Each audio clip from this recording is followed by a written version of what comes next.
Good morning, everybody. Welcome to Module 4. We have 3 parts in Module 4, and each one of them have to do with an aspect of quantitative research. So this week we are shifting gears. We're going from qualitative research into quantitative research, which many of you may be more familiar with. Especially if you're in the fields of natural sciences, where a lot of the research it comes down to analyzing the data and using statistics to do that. So it's a different type of research. I won't say it's any more rigorous or it's any more credible than qualitative. It's just a different type, and different designs are used. So in this week we have, as you can see from I'm on Brightspace, we have Module 1, Module 2, Module 3. So we have general information in Part 1. We get into visual displays in Part 2. Simply put, this is using the numbers and creating something that you can visually look at, a chart, a pie chart, whatever it might be, and you don't have to go through all of the numbers to analyze and to see what the numbers mean. It helps us tell the story. And in Part 3, we get into some statistics that are used in quantitative research. So they're going to be here. You can see they're hidden now, but that is only because I'm taping this video and I wanted everything to show up. So Part 1 gives us an introduction to quantitative research. This is where the video is, the new video that I'm recording is. Please take a look at that for an overview of what it is we're going to be doing in each one of these sections. I'd like you to read this introduction to quantitative research. So as I previously mentioned, it's used in many different fields, not just the ones that I put up here. So what are we doing in Module 4, Parts 1, 2, and 3? I'd like you to read these chapters, take a look at the videos, and it's important that you do Parts 1, Part 2, and Part 3 this week. The reason I set them up that way is if I put them all in one module, they would be too complicated. So just take it one step at a time. I will go through each one of those, show you what is due. We actually have this week an optional discussion post, but I'll get more into that. So please, these are the specifics. Complete the readings right down here and take a look at the videos in each one of the sections. Here we have an introduction to quantitative research, and then we have Part 1 and Part 2. An introduction here, and then we have a video on reliability and validity. Option. I have an optional discussion post. Originally, when I was setting up this course, I was going to make this a mandatory discussion post. I think the way things are falling and in the intensive format that we have 2 assignments due this week. So I wanted you to be able to fully focus on those 2 assignments. But if you want to, you can participate in this discussion post. I'll keep on moving forward. 2 assignments this week. The first one is the critique of the qualitative article that you read last week. So there was a reason I had everybody assigned to a group, and you discussed as a group each one of the sections, meaning here's the sections that each one of you were assigned. So this week, you are going to take the information from your discussion post from last week, and you are going to write your own critique of that article that you read. So once again, if you were in Group B, and you read Making It Official, Facebook Official, and let's just say you were in charge of the sampling portion, you already have a portion of the critique that is due next Sunday, May 13th, done. Now, that said, I want you to use each one of these titles in the paper, but if you didn't take the lead on sampling and somebody else in your group took the purpose and design, please just use your own materials for the critique. I really don't want to receive 6 papers that were from everybody in your group that everybody did cutting and pasting from each one of the sections.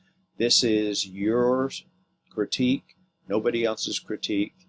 You can certainly use the ideas that were generated in the discussion last week, but please don't cut and paste. And if you do copy somebody or somebody has a quotation that you want to put in, that is fine. You can use that, but please cite it.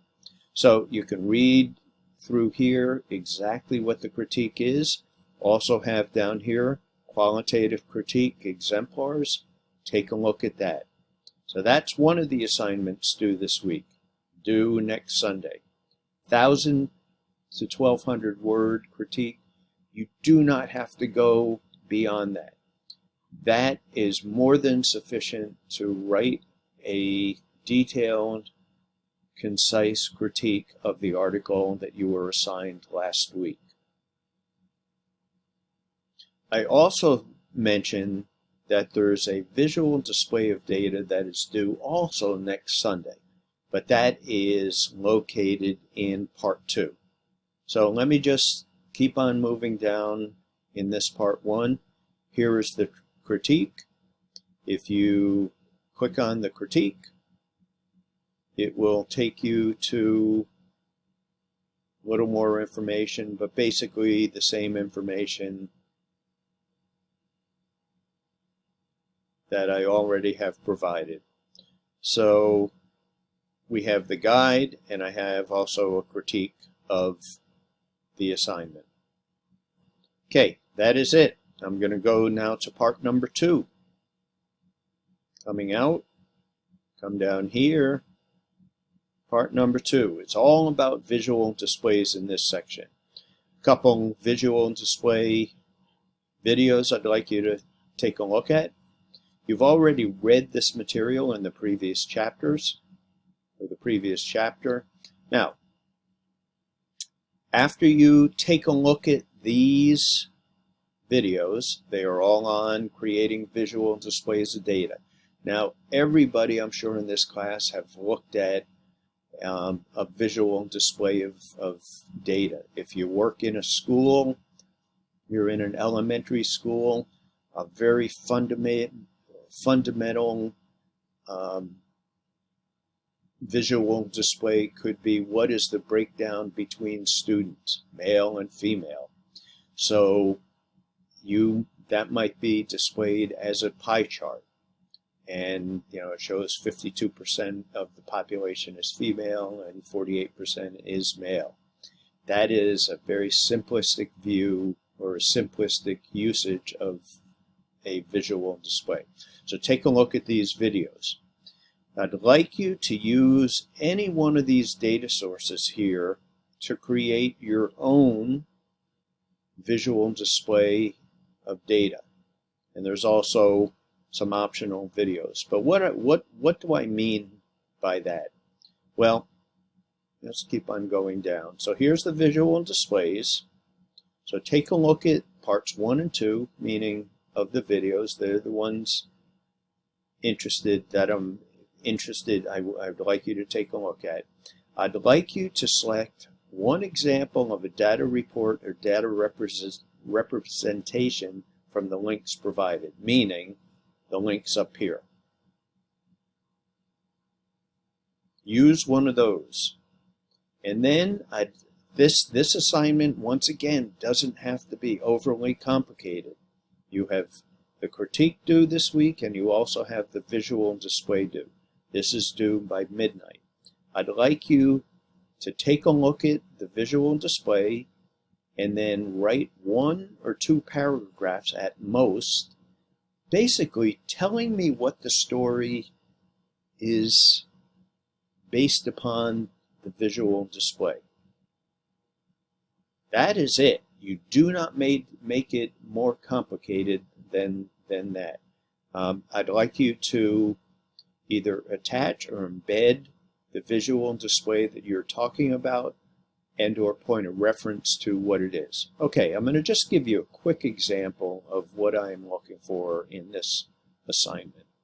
A little more detail on what I'm looking for in this assignment.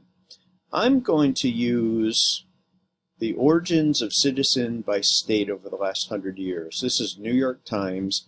Now, if you can't access this, you might have to create a free account. But I'll show you.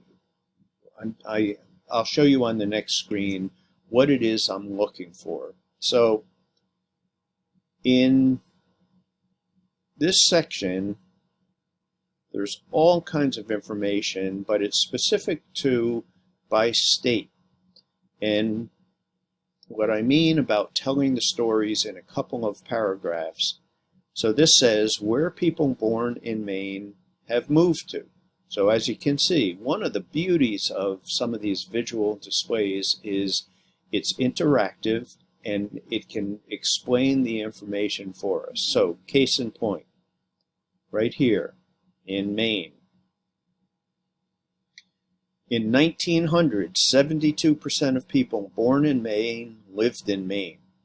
So you can take a look at the trends from 1900, and we're going to take a look at 2012. In 2012, 63% of people born in Maine lived in Maine. So what happened? You know, you can, and there are stories in here. You know, what happened with the people back in 1900? 12% of the people that were born in the state moved to Massachusetts. And look how that trend changes over the years. Back in 1900, nobody moved to Florida, but in 2012, 4% of the people born in Maine moved to Florida. So you can play around with these any way you want. Once again, I'm looking for 1 or 2 paragraphs, and it doesn't have to be this data set. There's some really interesting data sets that you can take a look at, and they're all very interesting and largely they're interactive. So that's what this assignment is about. Now let me go back to our bright space. So here's, you know, the different options that you have and different data sets. So once again, pick one of these, pick one of the charts, and write 1 or 2 paragraphs about that. Okay, and I'll show you down below here. This is where you submit the assignment, and that is it. So once again, 2 assignments.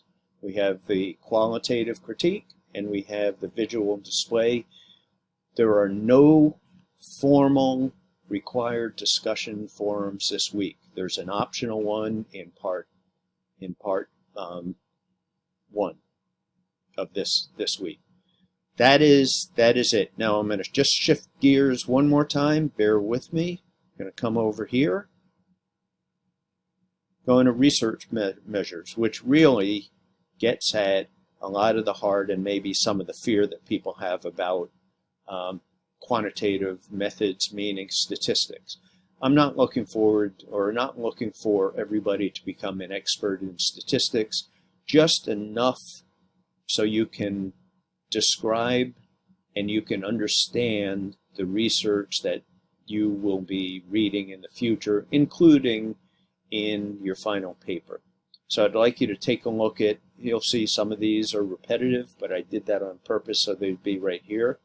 We have reliability and validity, the mean, or the mode, medium, range, standard deviation, normal distribution. This is key.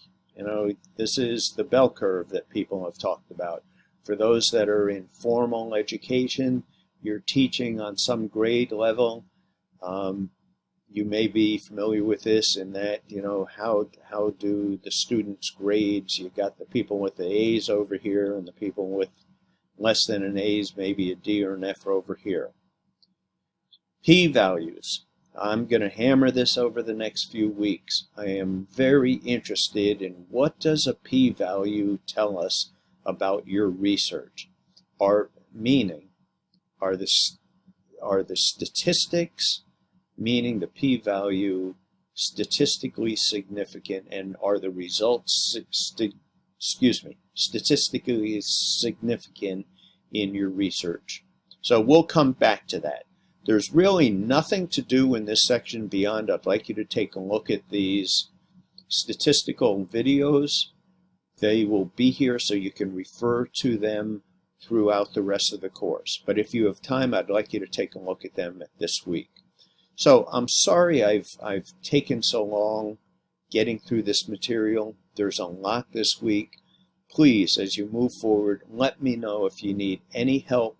If you want to privately Zoom with me, let me know, and I am here to help. So I hope you have a very good week. Any questions, please let me know, and we'll move forward together. Thanks, everybody. See you online.